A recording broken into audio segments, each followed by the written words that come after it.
In the heart of the Age of Discovery, a fleet of 5 ships, the Armada de Molucca, slipped from the harbor of Sanlúcar de Barrameda in Spain. The year was 1519.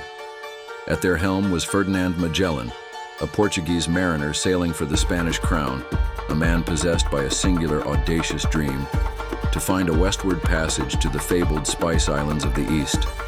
More than 270 men, a mix of veterans and hopeful youths, sailed with him, their hearts filled with visions of gold, glory, and cloves more valuable than either.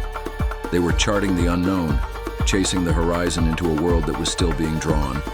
Their mission was not merely to trade, but to prove that the world was round, to connect its farthest points by a single unbroken line of sea. The ships, Trinidad, San Antonio, Concepcion, Santiago, and Victoria, were vessels of ambition, carrying the weight of an empire's hopes on their wooden hulls. The early days were filled with the promise of adventure, the creak of timber and the snap of sails, a symphony of progress. But the vast, unforgiving Atlantic soon began to test their resolve. Storms battered them, supplies dwindled, and the specter of mutiny born from fear and jealousy festered below decks. Magellan, a stern and unyielding commander, crushed the descent with an iron fist, but the seeds of discord were sown. After months of searching, they found it, a treacherous, winding passage through the tip of South America, a labyrinth of icy water and jagged cliffs that would one day bear Magellan's name. The crossing was a nightmare. One ship, the Santiago, was lost to the waves. Another, the San Antonio, deserted, turning back for the safety of Spain with a hold full of precious supplies. 3 ships emerged into a new ocean, a body of water so vast and placid that Magellan named it Mar Pacifico, the peaceful sea. But its peace was a cruel deception. For 99 days they saw no land but a few desolate islands. The sea that seemed so calm was, in fact, a liquid desert, offering no sustenance. The crew was ravaged by scurvy, their gums swelling, their teeth falling out. They ate sawdust mixed with worm-eaten biscuits, chewed on leather rigging softened in seawater, and hunted the rats that infested the ships, selling them for half a ducat apiece. Men died daily, their bodies unceremoniously committed to the deep. When they finally made landfall in the islands that would become the Philippines, it felt like a miracle.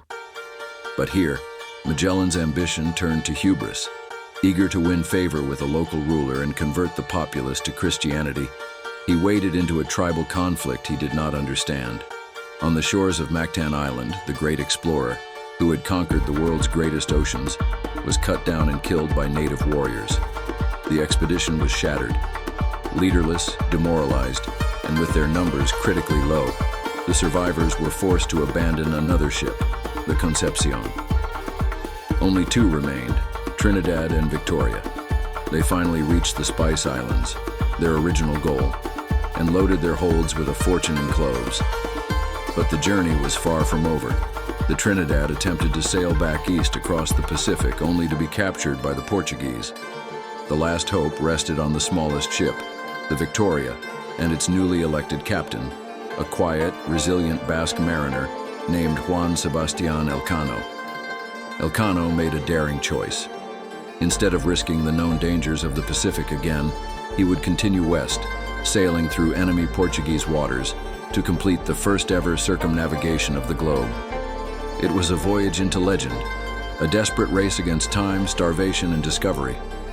For months, the Victoria was a ghost ship, sailing across the Indian Ocean and around the Cape of Good Hope. They avoided all ports, knowing capture meant death. Starvation returned with a vengeance. More men perished, their dreams of returning home turning to dust. Finally, on September 6, 1522, nearly 3 years after they had departed, a battered, skeletal ship limped into a Spanish harbor. It was the Victoria. On its deck stood just 18 gaunt survivors, led by Elcano. They were the first men to have circled the earth, their journey a testament to both the soaring ambition and the terrible fragility of humankind. They had set out to find spices, but had returned with a new map of the world, paid for in blood and courage. Subscribe